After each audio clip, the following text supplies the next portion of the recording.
Welcome back as we bring you more now on our top story. The powerful cyclone that officials fear may have killed hundreds and left a trail of destruction across the small French territory of Mayotte in the Indian Ocean. France is currently rushing tons of aid to the chain of 3 islands. More than 100 rescuers and firefighters have also been deployed, and more are expected to arrive over the coming hours. Mayotte's population is somewhere around 320,000 people, and thousands are now without shelter and have seen their access to power, water, and the internet either lost or severely disrupted. The cyclone has moved on from Mayotte now and made landfall in Mozambique this morning. Its destructive winds hammering homes, schools, and health facilities there.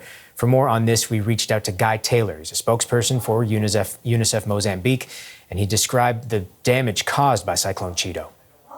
So, as you said, it made landfall this morning as an intense tropical cyclone with very, very strong winds and rain. We've had a chance to assess a little bit the situation in the city of Pemba and the surrounding area today. And there has been quite extensive destruction, many homes destroyed or damaged, schools and healthcare facilities also receiving substantial damage, and a lot of rain. So there's a lot of flooding that's happened in the city and surrounding areas, and that, of course, brings with it concern of waterborne diseases, things like cholera, malaria, diseases like diarrhea, which children are particularly vulnerable to, which can really be very, very dangerous for them. So it's a bad situation with pretty substantial impact, particularly on children here in Mozambique. And only compounded, like you said, with the damage to some pretty essential infrastructure there. Speaking of essential, supplies and services that UNICEF provides to the affected population are crucial in situations like this, of course. How are you coordinating with local authorities and partners?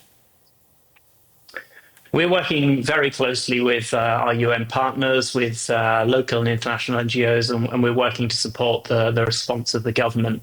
UNICEF and partners, fortunately, were able to see this cyclone coming. I mean, it's been on the weather radars for several days now, and that's meant that we've been able to pre-position large volumes of essential supplies, things like water treatment supplies, and medications, things to prevent and treat cholera, and other things that people really need in the aftermath of an emergency to keep safe and to keep well, basically. So we are responding. We're getting out there into the communities and distributing these essential items to the people who need them most. But I think, with a cyclone of this scale, the need is quite substantial, and we are concerned that the resources we have aren't going to be enough to meet the needs of all the people who are affected.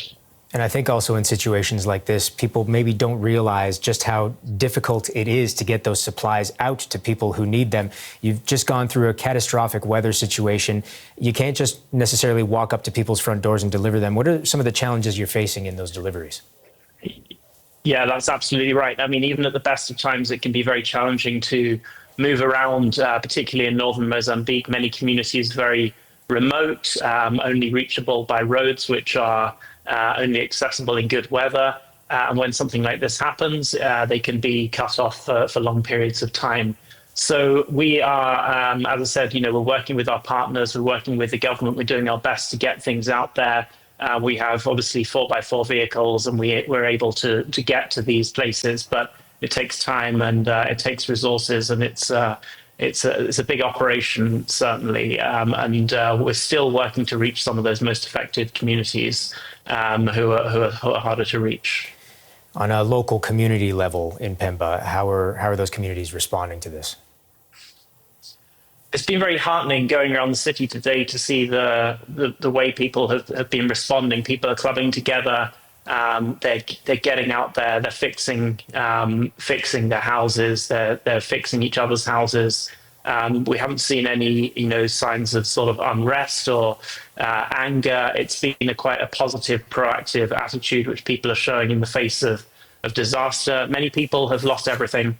Many people in this area live in quite rudimentary dwellings made of bamboo or of zinc sheets and things like that. So obviously they're not designed to stand up to a cyclone of this magnitude. And, Mozambique has 3.4 million children in need of humanitarian support. It's really a very vulnerable country, and it keeps getting hit repeatedly by these cyclones. So it's a very challenging situation for the people of Mozambique, and particularly for children. It's such a terrible situation to watch from here in Canada. Certainly the footage is absolutely heartbreaking, but in a way it's also uplifting to hear that people are helping each other out through all of this as well.